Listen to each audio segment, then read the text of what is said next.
আসসালামু আলাইকুম। Hello everyone, welcome back to my channel. আশা করছি আপনারা সকলে অনেক ভালো আছেন।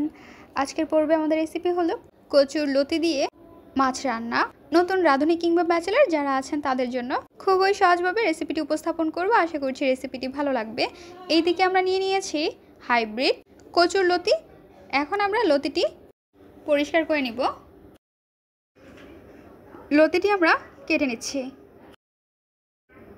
সেম ভাবে সবগুলো লতির খোসা ছাড়িয়ে নিয়ে নেওয়ার পর মাঝখান থেকে কেটে নেব। যেহেতু লতিগুলোর সাইজ একটু মোটা, তাই মাঝখান থেকে আমরা কেটে নেব। চুলায় বসিয়ে দিচ্ছি একটি কড়াই।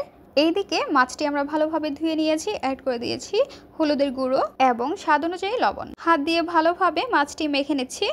তেল দিয়ে দিচ্ছি। তেলটি ভালোভাবে গরম করে নিতে হবে। তেলের মধ্যে দিয়ে মাছটি আমরা ভেজে নিচ্ছি।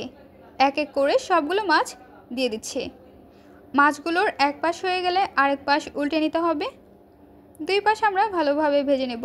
একদম কড়াকড়ি করে ভাজবো না। মাছগুলো ভেজে নিয়ে নেওয়ার পর নামিয়ে নেব। চুলায় বসিয়ে দিচ্ছি একটি কড়াই। এর মধ্যে দিয়ে দিচ্ছি সরিষার তেল। তেলটি গরম করে অ্যাড করে দিচ্ছি পেঁয়াজ কুচি। পেঁয়াজ কুচি দিয়ে দেওয়ার পর খুন্তির সাহায্যে নাড়াচাড়া করে নিচ্ছি। নাড়াচাড়া করে যখন এর মধ্যে হালকা একটু ব্রাউন কালার চলে আসবে, তখন আমরা এর মধ্যে মশলা অ্যাড করে নেব।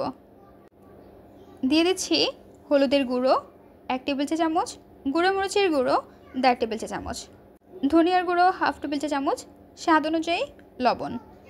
খুন্তির সাহায্যে মশলাটি আমরা নাড়াচাড়া করে নিচ্ছি। মশলাটি ভালোভাবে কষিয়ে নিতে হবে। যখন এর মধ্যে চারপাশে তেল উঠে আসবে, তখন বুঝতে পারবেন পারফেক্টভাবে কষানো হয়ে গিয়েছে।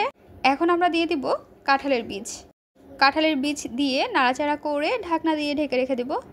ঢাকনাটি উঠিয়ে নিচ্ছি। খুন্তির সাহায্যে আমরা নাড়াচাড়া করে এর মধ্যে দিয়ে দিব কচুর লতি। লতিগুলো দিয়ে উল্টিয়ে পাল্টিয়ে নাড়াচাড়া করে মশলার সঙ্গে মিশিয়ে নিতে হবে। ঢাকনা দিয়ে ঢেকে রেখে দিচ্ছি। চলে আসলাম 3 মিনিট পর। ঢাকনাটি উঠিয়ে খুন্তি দিয়ে নেড়ে চেড়ে নিচ্ছি। এখন আমরা দিয়ে দিচ্ছি কাঁচামরিচের ফালি। ঢাকনা দিয়ে ঢেকে রেখে দেব। ঢাকনাটি উঠিয়ে আবারও একটু নাড়াচাড়া করে নিচ্ছি। কচুর লতিটি একটু সময় নিয়ে ভালোভাবে কষিয়ে নিতে হবে। ঢাকনাটি উঠিয়ে নিচ্ছি। খুন্তির সাহায্যে আবারও আমরা নাড়াচাড়া করে নিচ্ছি। এখন আমরা দিয়ে দিব পরিমাণ অনুযায়ী পানি। পানি দিয়ে নাড়াচাড়া করে নিতে হবে। এখানে আমরা অল্প পানি ব্যবহার করেছি। ঢাকনা দিয়ে ঢেকে রেখে দেব। ঢাকনাটি উঠিয়ে নিচ্ছি। দেখতে পাচ্ছেন বলক চলে আসছে। খুন্তির সাহায্যে নাড়াচাড়া করে নিচ্ছি। নেড়ে চেড়ে নিয়ে নেওয়ার পর আবারও আমরা ঢাকনা দিয়ে ঢেকে রেখে দেব। চলে আসলাম 2 মিনিট পর। ঢাকনাটি উঠিয়ে নিচ্ছি। এখন আমরা এর মধ্যে দিয়ে দিচ্ছি ভেজে রাখা মাছ। এখন আমরা এর মধ্যে দিয়ে দিব লেবু। 1 পিস লেবুর রস আমরা চিপে নিচ্ছি। লেবুর রস চিপে নিয়ে নেওয়ার পর